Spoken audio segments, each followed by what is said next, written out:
Hello guys, welcome to my channel The Brain Scope. Today we are going to see about a poem Ulysses written by Alfred Tennyson. In this presentation, a background information of Ulysses, a Greek mythical character, origins of the poem Ulysses, an explanation of the poem Ulysses, a discussion of figurative language in the desired poem. Who is Ulysses? He is a Greek hero in Trojan War, a war which was mainly between the prince of Troy and the king of Sparta.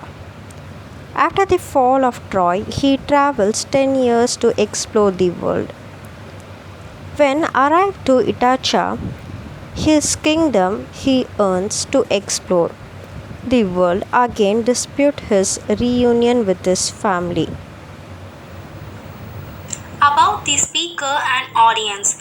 Ulysses, who is a semi-retired soldier and also a king, is the speaker of the poem that bears his name. The poem is considered the first true dramatic monologue addressed to an unknown audience.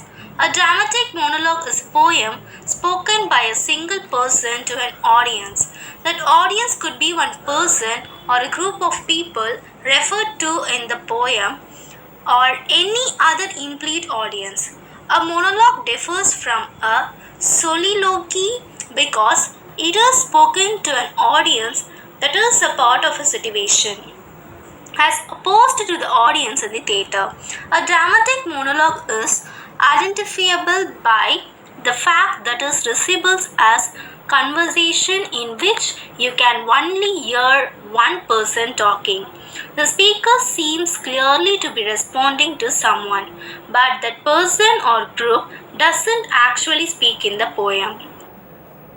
Next, we are going to see about the poem.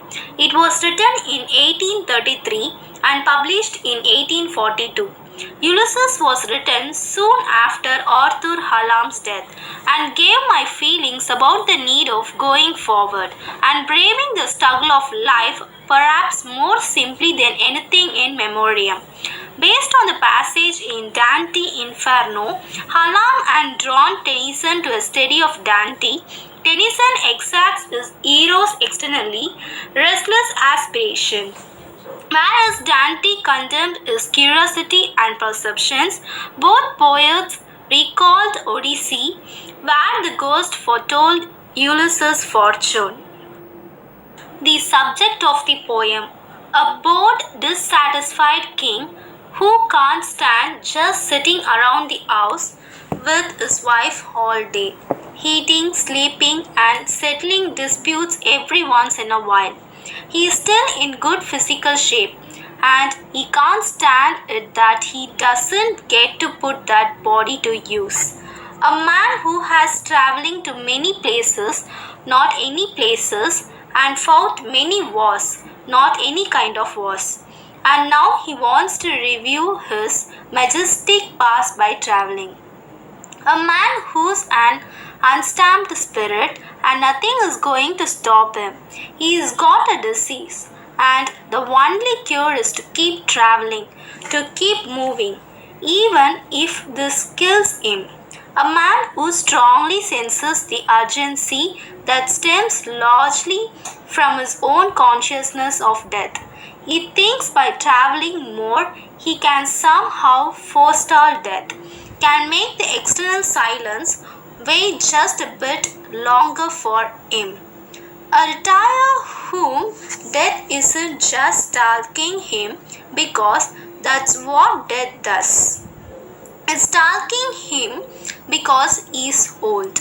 A man who knows he might die, but such the process of exploring satisfies him in a way that nothing else can.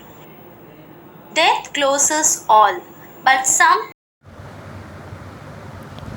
A poem begins by telling us that a king gains nothing from just sitting around by the fire with his wife and making laws for people who don't even know him. The speaker at first seems as to be some kind of observer or impersonal figure who knows a lot about how to become a king. But in line 3, we learn that the king himself, Ulysses, is speaking. The praise it little profits is another way of saying it is useless or it isn't beneficial. Meti means to allot or measure out. Here it refers to the king allotment of rewards and punishments of his subjects. Unequal doesn't mean that the rewards and punishments are unjust or unfair, but rather variable. Match D doesn't refer to a tennis match or other sporting event. It means something like paired or patterned with.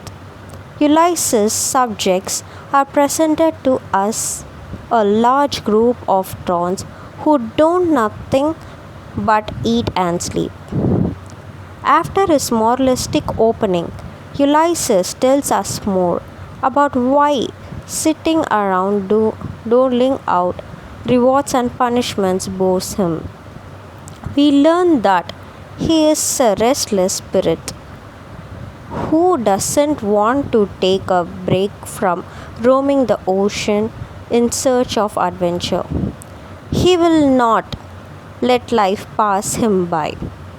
The word lees originally referred to the sediment accumulated at the bottom of a bottle of wine.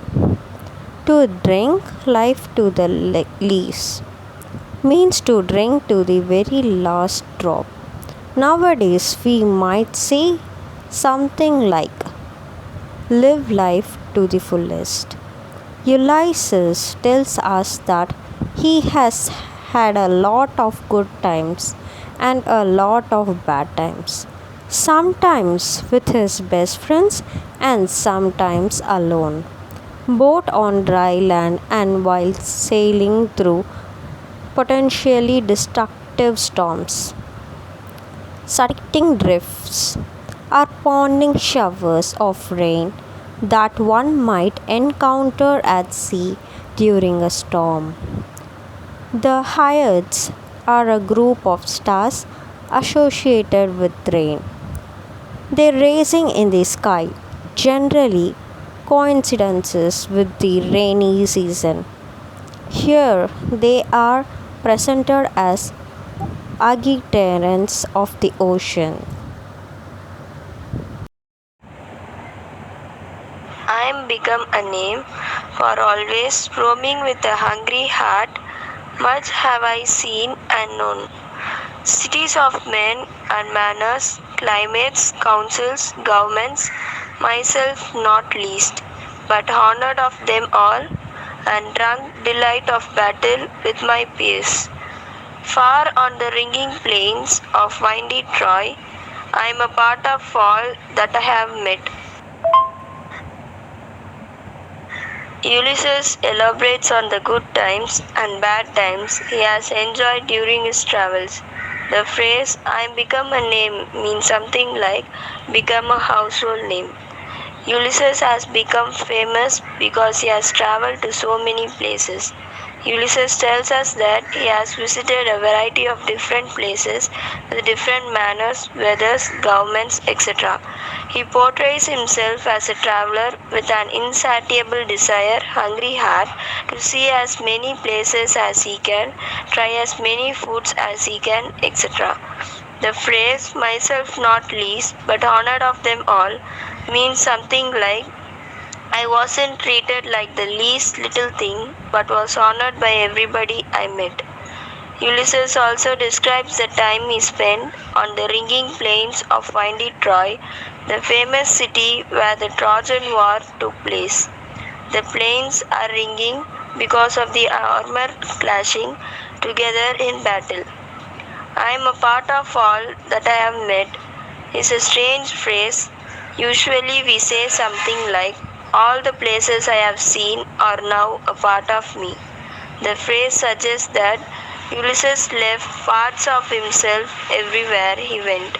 This sounds like another way of saying I don't belong here in Ithaca. Yet, yet all experiences in an arch were through gleams that untraveled world whose margin fades forever and forever when I move. How dull it is to pause, to make an end, to trust unburnished, not to shine in use, as though to breathe were life.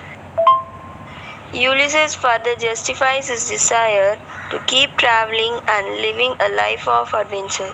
He compares his life or experiences to an arch and describes the untraveled world as a place that gleams at him through that arch. All he has to do is walk through the arch. The first two lines of the passage are very tricky. One way to read untraveled world is as a reference to death.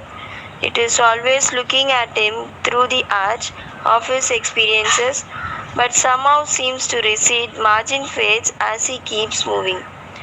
You could also think of the untraveled world as an arch. As Ulysses moves, his experiences make an arch covering the arch of the untraveled world.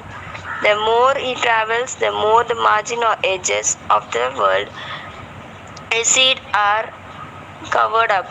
Ulysses reiterates how boring it is just sitting around when he could be out exploring the world. He likens himself to some kind of metallic instruments that is still perfectly useful and shiny but just rusts if nobody uses it. For Ulysses, life is about more than just breathing, it's about adventure. Life piled on life were all too little, and of one to me little remains. But every hour is saved from that eternal silence, something more, a bringer of new things, and while it were for some 3 suns to store and hoard myself, and this grey spirit yearning in desire to follow knowledge like a sinking star beyond the utmost bound of human thought. Ulysses continues to radiate a desire for adventure, claiming that even multiple lifetimes would not be enough for him to do all the things he wants. At this point, though he has an old man, a grey spirit, near the end of his life, and he wants to make the most of what's left.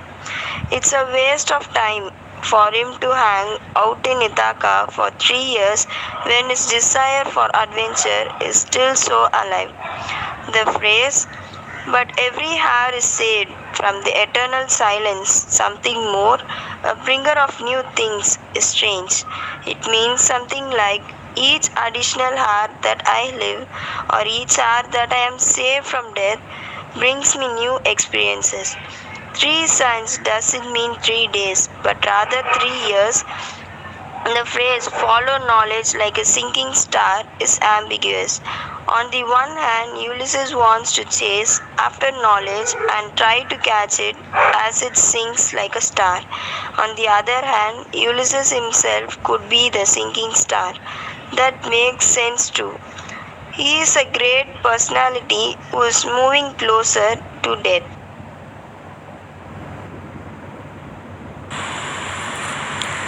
This is my son, mine own Telemachus, to whom I leave the sceptre and the isle, well loud of me, discerning to fulfill this labor by slow prudence to make mild a rugged people, and through soft degrees subdue them to the useful and the good.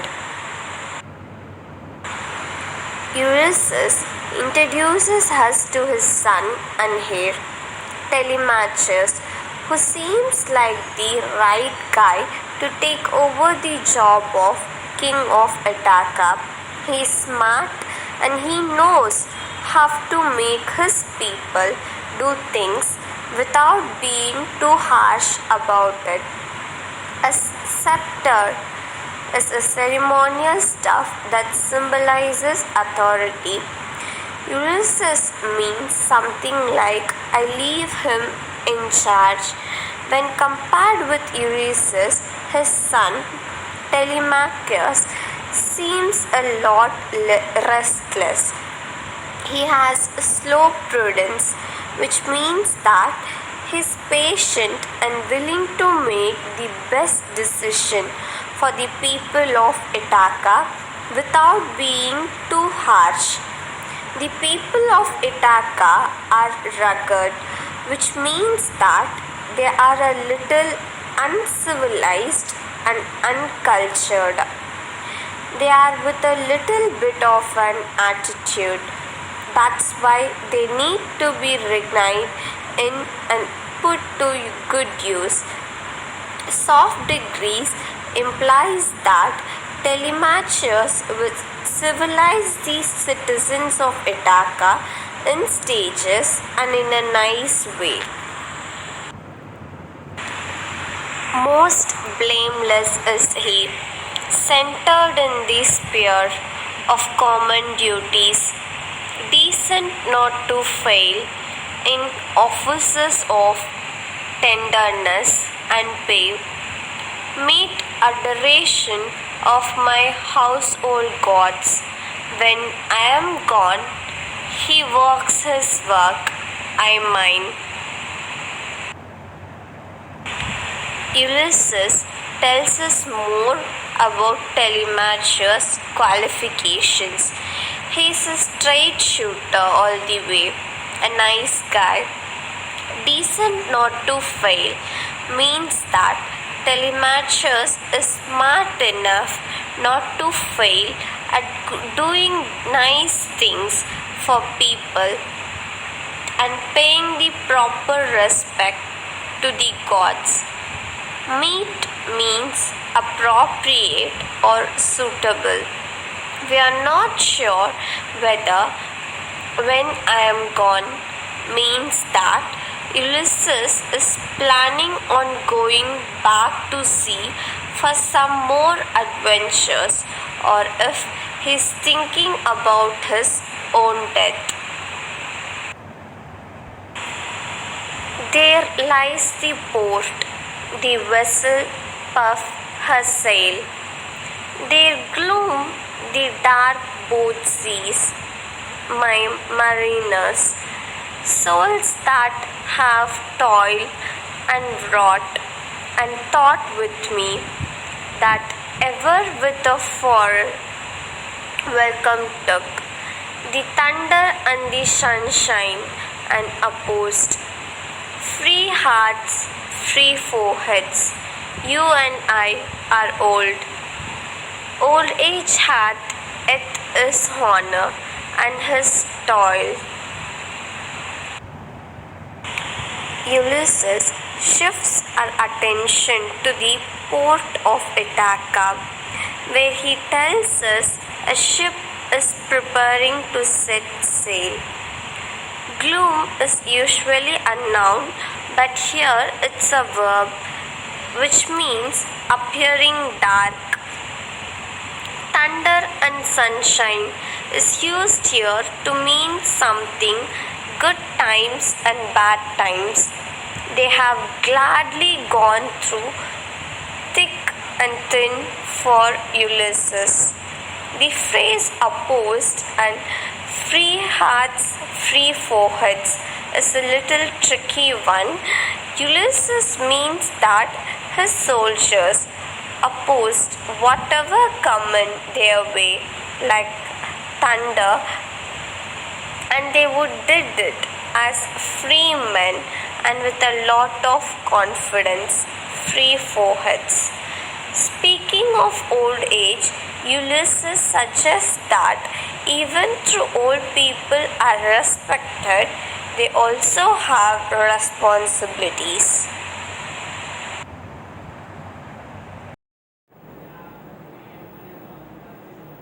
Death closes all, but something near the end.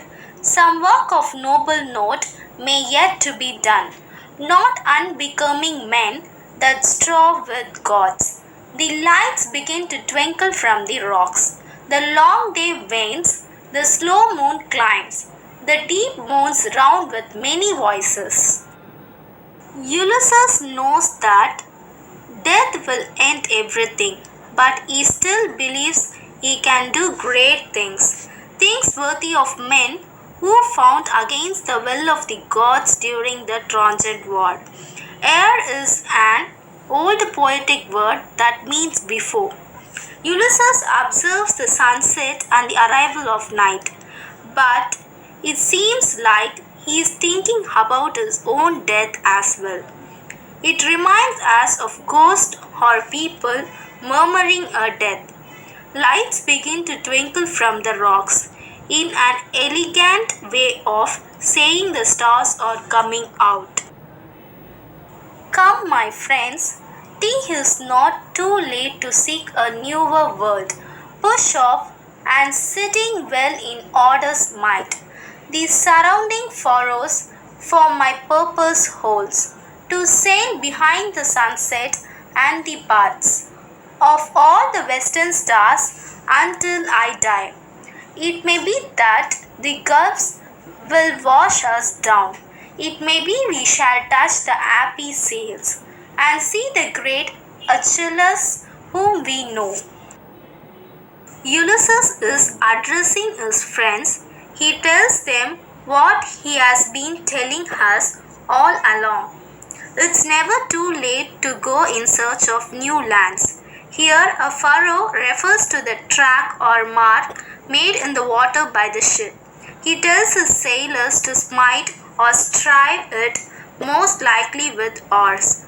Purpose can mean two different things. It can mean either density, as in sailing in my purpose in life, or it can mean intention, as in I intend to sail as far as I can.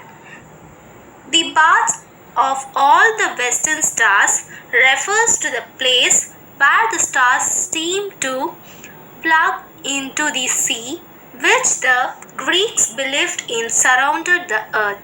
To sail behind the baths means Ulysses wants to sail really far away behind the horizon of the known universe until he dies. The happy sails refers to the island of the blessed, a place where big time Greek heroes like Achilles enjoyed perpetual summer after they died. Ulysses realizes that he and his companion might die, but he is okay with that. If they die, they might even get to go to the happy sails and visit their old pal Achilles. Though much is taken, much abides, and though we are not now that strength which in old days moved earth and heaven, that which we are, one equal temper of heroic arts, made weak by time and fate, but strong in will to strive, to seek, to find, and not to yield. Ulysses yet again tells us that even though he and his sailors are old and don't have a lot of gas left in the tank, there is enough left to go a little further. Abides is a word that means remains. These guys are a team with one heartbeat. They are old and broken, but they still have the will to seek out and face challenges without giving up. The phrase stronger in will, to strive, to seek, to find, and not to yield, means something like we are strong because our will to strive or our will to strive is strong. I hope you guys are watch this video. Thank you so much for watching. If you like my channel, do subscribe, like, share and comment. Thank you.